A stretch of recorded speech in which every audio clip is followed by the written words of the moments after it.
Hey guys, how's it going? Michael Troy here, back with another fun facsimile edition with the Uncanny X-Men issue 134, continuing the Dark Phoenix saga. Look at the amazing cover here. You know, I don't think I realized it the first time around, but this is an homage to the famous X-Men 100, like with the X-Men versus the X-Men or whatever, savior here. Is it that? Like, Byrne doing homages that early on, and I don't know why I didn't catch it before, but it's so amazing. Love the corner box art. A facsimile edition is a replica of the comic book as it came out back in the day. Of course, the paper stock is better. People are bitching about Marvel using the slicker paper. I'm fine with it. I want to see the art like totally crisp. I know it makes the colors kind of brighter than maybe they should be, but it looks so good. I'm totally fine with it. I love it. DC calls them artifacts. They have been doing theirs on the more like newsprinty kind of Mando paper, and people feel like that is better, but I'll take it both ways. I like it. Of course, the price is more. They do variants sometimes. I hate to get a variant. I don't want some new artist on my cover. I don't know why I'm so against it. Maybe I'm just stodgy like that. I have been getting the blank covers because I want to draw on them. I love this cover so much. It is so good. It kind of made me wonder because Glynis Wein is the colorist on, largely tied to the X-Men. She did take a couple of vacations, I've noticed. And I'm not sure if I feel like maybe one person was doing all the covers, and I'm not sure. The Hellfire Club has transformed Phoenix into their Black Queen. Are the X-Men too late to save her or themselves? Red and green are complementary on the color wheel, and that makes this color pop. Yellow is always going to make the color cover pop. This like cannot fail. The silhouettes here is so good. Byrne and Austin. This has to be Byrne and Austin. It's so funny because like I feel like I've been duped before, where I found out later in life that it was like Perez and Austin or Austin by himself when I thought it was Byrne and Austin. And let me tell you when I was shook. Okay, I was shook. Wow, OJ Simpson is all over the place. Rest, just rest. Um, I don't know how I feel about that. I think he comes up in another one, and I cannot wait to show it to you because it's like must see for sure. Chris Claremont and John Byrne, writer, co-plotters, penciler, a tale of triumph and terror crafted by, like, this is what makes comics so good, you guys. Like, this is what I need. Like, a modern comic now would not have any masthead to explain what's going on, would not have like this beautiful hand lettered Tam Orzakowski like credit box here. Too late, the heroes. Like I'm struggling to find like great fonts from Blambot or within my, Procreate when I'm making my own comics. And, this is Tom Orzakowski. It's coming out of his crow quill, and it just makes me just shudder to think about how much I love the craft of comic books in this era. Um, Terry Austin, Inker, like the unsung hero, the absolute third partner in this whole X-Men bag that Claremont and Bird had going on. Bob Sharon, colorist. See, very interesting. So Glynis Wein, I feel like this is before she came on board. Jim Salicrup, editor, before Louise Jones was here, and Jim Shooter, editor-in-chief. Controversial figure. I agree with his comic books. He was always the name associated with the comics I love the most. And there's a really great 8-hour interview with him on Comic Historian, and I was on the edge of my seat, and I thought it was very educational. It's worth checking out. Love this great opening splash page. The X-Men are the prisoners of the Hellfire Club. Jean is like, look at the look on her face. She looks so gorgeous. Love all the textures that Austin has undoubtedly added, like how thick the lines of the curtains are back here, this pattern on the floor. I'd love to see the pencils just because I'm guessing Austin added that for sure. Love the way the X-Men look through different perspectives. This is how they really look. They're beaten, they're tattered, whatever. This is how they're supposed to look. Heroic, gorgeous, amazing, perfect Byrne and Austen depictions. I love it. This is the reality, the fucked up reality that Mastermind is spinning. They're back in the 1800s. They're living it up in the Hellfire Club. They got, I mean, you can see what's happening here. It's not good. So, Jean looks like a tart. I just noticed this. I never in a million years. Her mole almost looks like a spade, which I thought was crazy. Isn't that crazy? Like, like the cards of, the Hellfire Club, they're sort of like I don't know, I feel like there was some of that shit going on. Um, this is what he's projecting, typical like hairy chested, gold chained, good looking leading man in the 80s.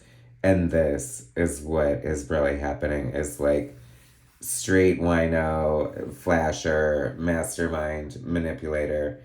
The cheeseballs of the Hellfire Club, Robert Shaw, Sebastian Shaw. I think based on, we talked about this last time, but I'm going to go through it again. Robert Shaw.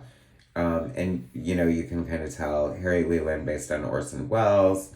And I think someone said Christopher Walken. No, I could be wrong, but I don't know. Maybe, right? But anyway, it's all good, whatever's happening. The storytelling is so good here. I love it. It's so good. Once again, the different textures, the storytelling, like she's kind of looking out the window, there's weather happening. Could this be Storm's subconscious? Her subconscious was always doing shit. Because I feel like they must have power dampeners or something. Um, oh, like just the puddles in the street and like the sewers, and then we go underneath, and this is what was happening last issue. So the water's rising, and these exposed wires that Wolverine slashed, are gonna cause a blackout. As he bursts through the door, love this silhouette of Shaw here. That looks amazing. Love the coloring here, really good.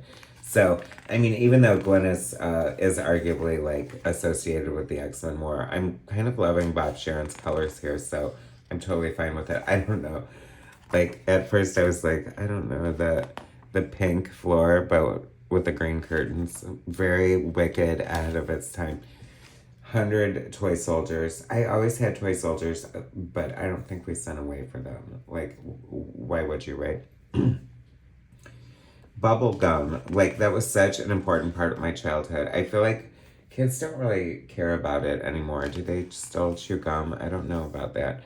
Oh my gosh, this, when I first experienced this book, like I came into the X-Men like in the 160s, so this was all like back issues to me, and I was living for it. And it's much more muted, trust me, on the newsprint, especially if you have like an older worn copy. Um, so this does look super bright, but I love it. It looks so much fun. Feels like this effect with like sort of the silhouettiness of her figure is something that George Perez also did, and I like it blew me away as a kid reading comics for the first time, falling in love with Byrne's art because it showed me like almost special effects with pencil and pen and ink or whatever. This is amazing, the storytelling going on here. Like Jean's Jean's coming back, so she sets Scott free, unlocks his hood. He bonks Pierce in the back of the head with the helmet that was on him. I love it. She's guiding him. He's like, I have to carefully, with precise precision, without blowing their arms off. Because I always love that, because it's like, it makes it seem like they're all invulnerable or whatever, but I don't know, it's just kind of funny. But it's just a fun use of his powers at the same time. I guess at this stage in the game, he would be pretty precise and practiced, but it's kind of flipping the script in a way, because it's like, I always felt like Sue always needed Reed to like be like, Sue, do this amazing thing with your powers that I'm telling you to do because I'm the man. It's my idea. So it kind of flips the script here, and I kind of like that. I mean, she is a dominatrix after all, so obey me, Scott Summers. This love Leland coming, like, he's blasting through. He's coming through the little, like, railing here. And this, skylight sort of, like, light fixture, and this. Oh my God, so good. Like, it just makes me wonder what's there and what Austen is adding, because he's infamously, like, adding textures and, like, backgrounds and shit like that. However, John Byrne, like, loves to draw backgrounds and, bookcases and stuff like that too. His father was an architect, and I really feel like, he had a distinct look for, different apartments and living places of his characters that were just always so much fun. I always thought it would be like super fun to get John Byrne to just draw some spread for some reason for Architectural Digest, but hey, it never happened. This is so good, you guys. I love this. I love this effect that kind of echoes like the Phoenix, Black Queen Phoenix, using her powers a couple pages ago. Him sort of melting into the background there. The textures that Austen's bringing, like the stippling here, the shading, the composition of this is so great. The, face off between Leland and Wolvie here. Love, it's like, I arguably do like the brown and orange costume more. I feel like that was more my Wolverine. However, seeing Byrne draw the yellow and blue one here is so much fun. I do love the way it looks. So he's just missed, and this is kind of fun too. Like, whoever's doing this, like, if it's just, because they loosely talked about plots infamously, and then Byrne would draw them, and then Claremont would script them, which seems so crazy to me in a lot of ways. Because that's giving the artist so much of the heavy lifting, but shows like what a great writer Byrne is. But he's, Leland's panicking. I mean, he's got this crazy Canuck coming at him with claws extended and, a ferocity like no other. And, so he decides to use his powers to make him super heavy, but that's gonna make them fall through the floor, and they say that's a bad idea. And I just like, that's why I love the X-Men. That's why this era is so good. And just little nuggets like that are like throughout the entire thing. Like, it's just like the best experience reading comics you'll ever have. Love the way that they draw Storm. One of the best depictions of Storm ever, the Zipatone in her cake. Austen here is such a technical master. He's using French curves to get these perfect lines that you can achieve like manually. And that's why it's such an art form, and so just like why I revere it so much. This is so cool. I loved rereading this issue so much. It was so much fun seeing the Beast. I love, just once again proving like why I love Claremont's writing so much. He's giving us like the emotional state of where Beast is at and what he's going through, and he sort of has this like moral dilemma, and he makes the right decision, and we applaud him, and it's the decision we would all make, and it's so awesome. And the storytelling is so good. I love this panel in particular here, the side view. It looks very much like the very early versions of the Beast, and this looks more classic, like Byrne Austen Avengers kind of Beast, and just so much fun. I love the Blue Fur Beast. The Blue Fur Beast is my beast, so very much love the Blue Fur Beast. This was so cool. I remember just experiencing this so much as well. I love Byrne's Colossus so much. The way you can test an artist, like, in my opinion, like, my favorite comic book artists draw the best metal. Oh my gosh, rest in peace to Butch Jackson Weiss, who just passed away like a couple days ago. And as I'm filming this, I'm literally shook. I've done a lot of videos probably that feature his art, Flash, X Factor, Swords of the Swashbucklers, Micronauts,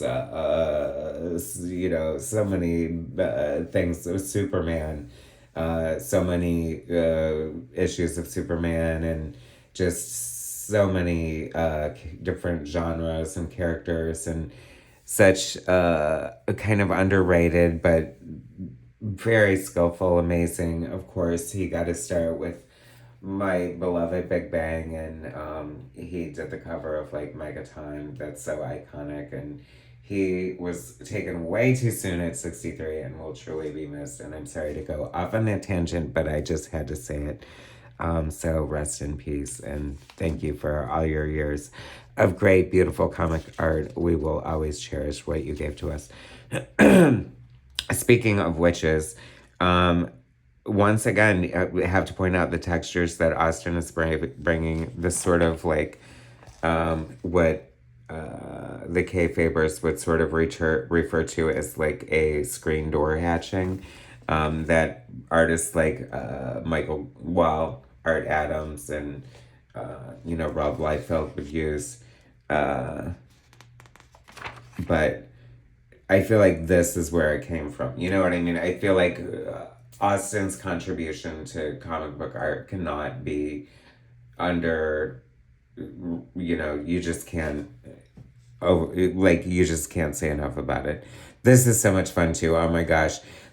So Sebastian gets stronger if you hit him. So Nightcrawler's like, well, I'm not going to hit you, but I'm not going to let you hit me either. So he's like throwing him up in the air, and he's like, oh, whatever, you cocky acrobat, grabs him by the ankle and like punches him in the gut. He's so savage.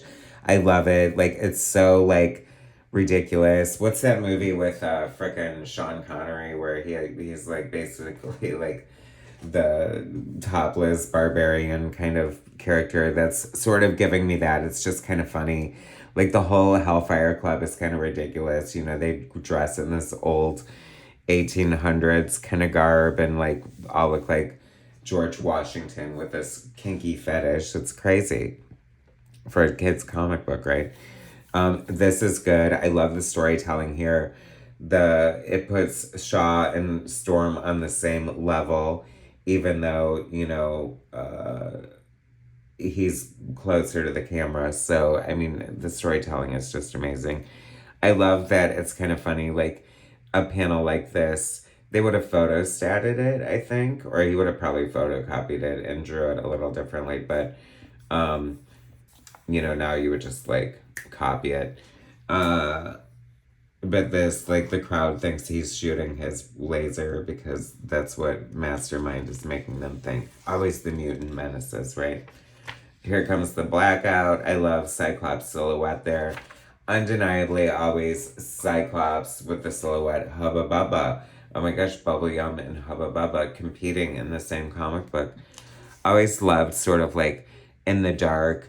The way the X-Men's yellow cost kind of looked muted, and it sort of looked like almost night vision in a way.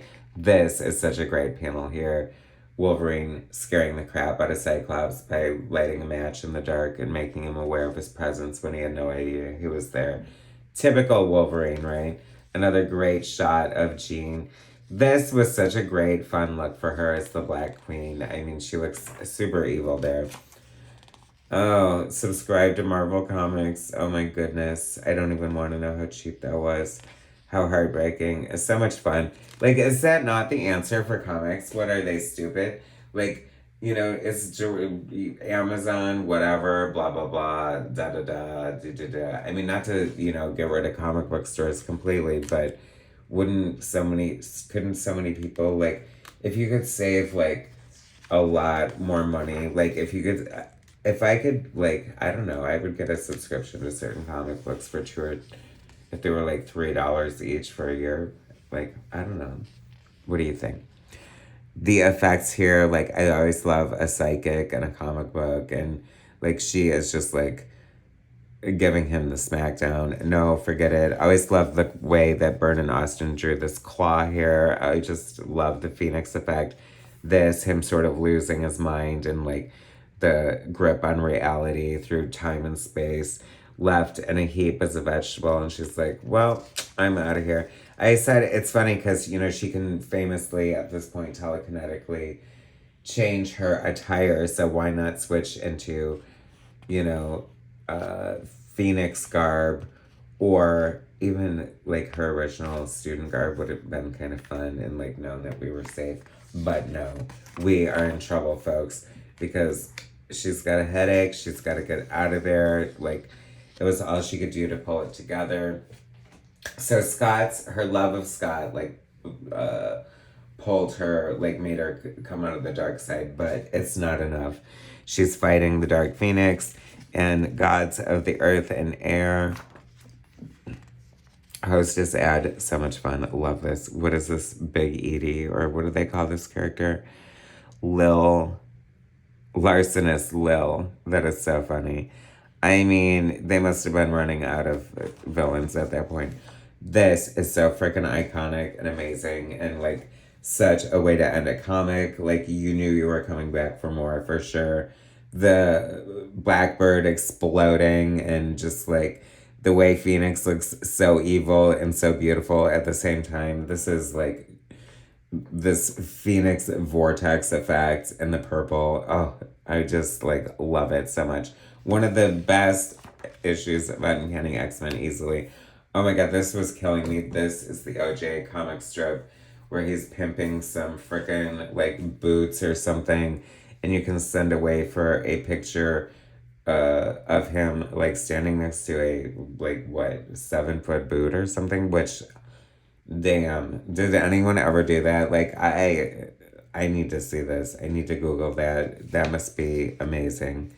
This I found interesting because this classically feels like the back cover of a comic book, but I'm not sure. So to have this, ooh, Star Trek model kits. Anyway, like Woody signed it, OJ Dingo. So funny. I don't know why. That was so weird to me. I wonder who the artist was on this. That would be a fun trivia to know. If you know, tell me in the frickin' comments. Thanks for watching, guys. Subscribe to my channel if you haven't already. Hit that like button, and I'll bring you more soon.